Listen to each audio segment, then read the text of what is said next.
Hey, what's going on YouTube? So welcome to another gear alternative series where we try to make viable builds revolving around an underused set. For this video, we'll be using the Drozakar set. This set is from Moongrave Fane and we'll be using it on a stamina warden. To fully utilize the set, we will be focused on stacking as much bleed damage as possible. And as always, for this series, I'll be straying away from trial gear or mythics. This build is capable of pulling over 110k on the parse dummy and is a very solid build for group content. Please keep in mind that these builds are made as a baseline, and thus different situations and scenarios will require different gear sets and skills. So as per usual, starting off in the character sheet, I have 64 points in a stamina, and I'm running the Thief Mundus. For the race, we're Dark Elf because Dark Elves have some of the best passives for stamina DPS.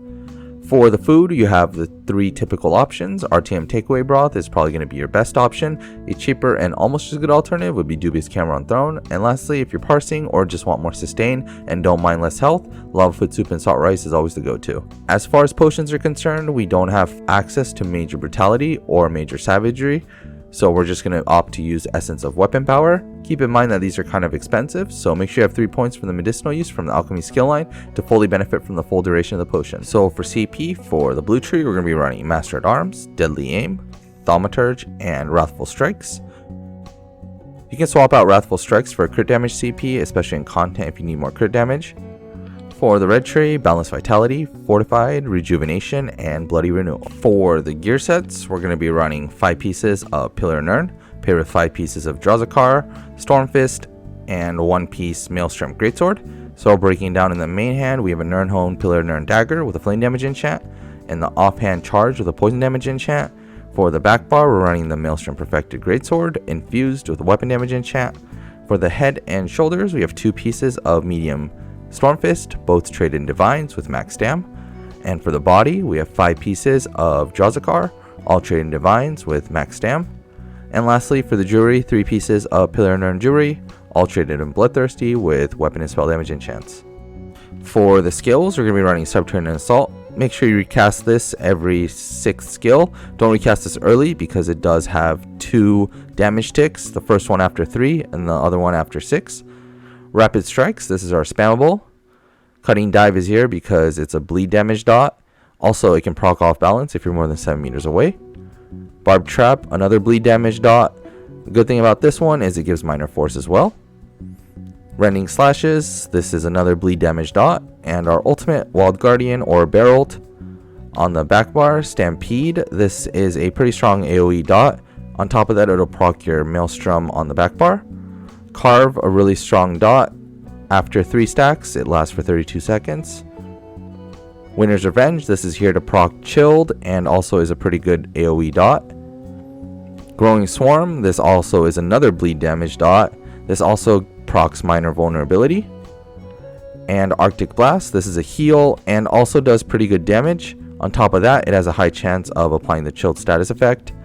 And we have the bear again because we have to double bar it. So for the rotation, we're going to be running a dynamic rotation, meaning we're going to have to reapply skills as they expire. So once again, keep up your Subterranean Assault, cast every 6th skill. Carve, Stampede, Trap, Winter's Revenge, Growing Swarm, Rending Slashes, and Arctic Blast. Just keep up dynamically, priority from first or left side. And then when you don't have anything to cast, just use your spammable Rapid Strikes. And then whenever your Bear Ult is ready, you could just use that whenever. If you want to make the rotation a little bit easier, you can cast all your 20 seconds dot together. That would be Rending Slashes, Arctic Blast, Barb Trap, and Growing Swarm.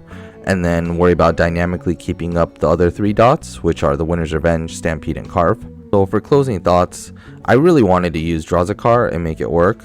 It's actually still a pretty viable set. It's just not going to outperform some of the meta trial sets that we have out now, such as like Reliquin. If you wanted to squeeze a little bit more DPS out of this build, I think a Mythic would probably be best. You could probably run something like Kilt, even though your crit damage is pretty high, the crit chance that it gives could be good. I was also playing around with Deadly. It did perform about 5 to 7k less, which just really wasn't worth running compared to Pillar. Also, I kind of wanted to make this like a bleed build, so that's why we're using Maelstrom Greatsword on the back bar and Pillar, because they both proc bleeds. You could run a different monster set like Zons for a little bit more damage, but Stormfist is a really accessible and really good set, so I just wanted to use it.